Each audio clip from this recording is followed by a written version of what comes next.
All right, this is it. These are our picks. This is a hard one. Hard ones are fun. Landis, Maurice, Bielik. Saturday night, Indianapolis. Inside, which I think matters a little bit. We've seen some weird weather for Ohio State at times. I mean, JT Barrett completed 3 passes against Michigan. It was a windy day. These offenses are going to have a chance to be at their best, I think. So we're going to start with Bill Landis. Who you got for the Big Ten title? So I leaked it in the Outrageous Predictions video that I am picking Wisconsin to win.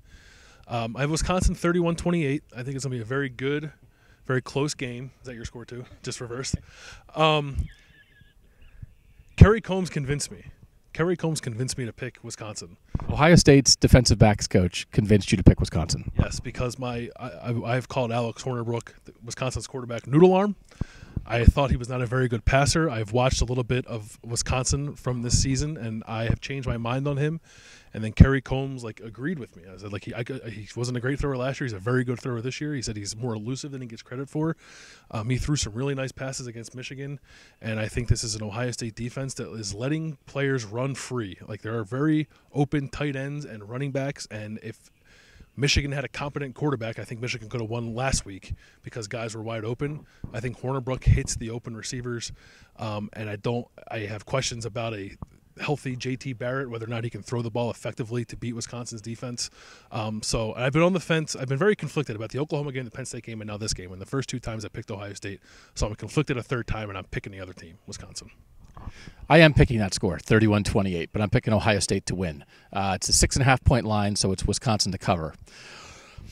I think it's going to be higher scoring than people think. I would go more into the 30s even maybe than in the 20s. I think a lot of people are picking in the 20s. I think Wisconsin's going to be able to get stuff done with that offensive line. I think Ohio State's going to be able to move the ball. I think the things you said about Hornerbrook and what Wisconsin will be able to do offensively is true. I think Ohio State's going to have to outscore them. And I think they can outscore them. I think they can get the playmakers back involved. I think people have forgotten what this passing offense did look like at times. Because when they did it, in the fourth quarter against Penn State, and when they did it all those games against easy teams, we were saying, is it real? Is it real? Is it real? And then Penn State was like, yeah, it's real. And then they were screwed up at Iowa, and then they went back to the run game, and then it rained against Illinois, and then it was windy at Michigan. And so we haven't seen that playmaking passing game. But I think that's still there.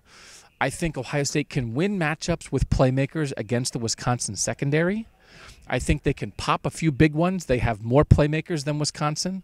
So I think Wisconsin can grind some stuff out offensively. And I think Ohio State can hit some big things here and there. So I'm going 31-28, close game. But I would not be surprised if it was more like 41-38. I think this really could be some high-scoring stuff because I think it's easy to forget what Ohio State looked like for a while in the middle of that year. They've gone back to the run. Now I think we see the run and the pass and maybe the offense back at its best, assuming it's JT Barrett. But even if it's not, like we're talking about, is Barrett or Haskins going to play? If Haskins plays, they can do the same thing in a maybe a different way, but I think they'll still score Ohio State by 3. Tim. Ohio State 28, Wisconsin 20. I look at this matchup, it's going to be dictated by who wins the ground game. I look at what Ohio State's defense did to Michigan. Michigan had just 100 yards rushing, and that was after Michigan ran the football really well in the beginning of the game. The thing that I think is overlooked in this game, they're not playing at Camp Randall. Camp Randall is a massive advantage for Wisconsin. I think a lot of it played into the start of last year's game when Ohio State was trailing at halftime, then rallied to get back into the game and eventually winning in overtime.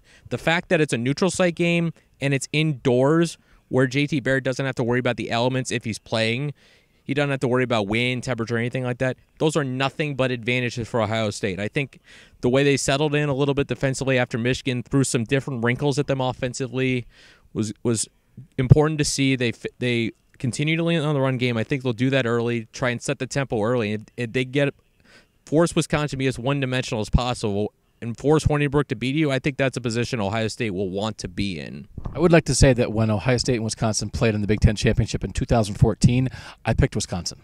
Can I also say last time JT Barrett played indoors, they lost 31-0. This isn't Clemson.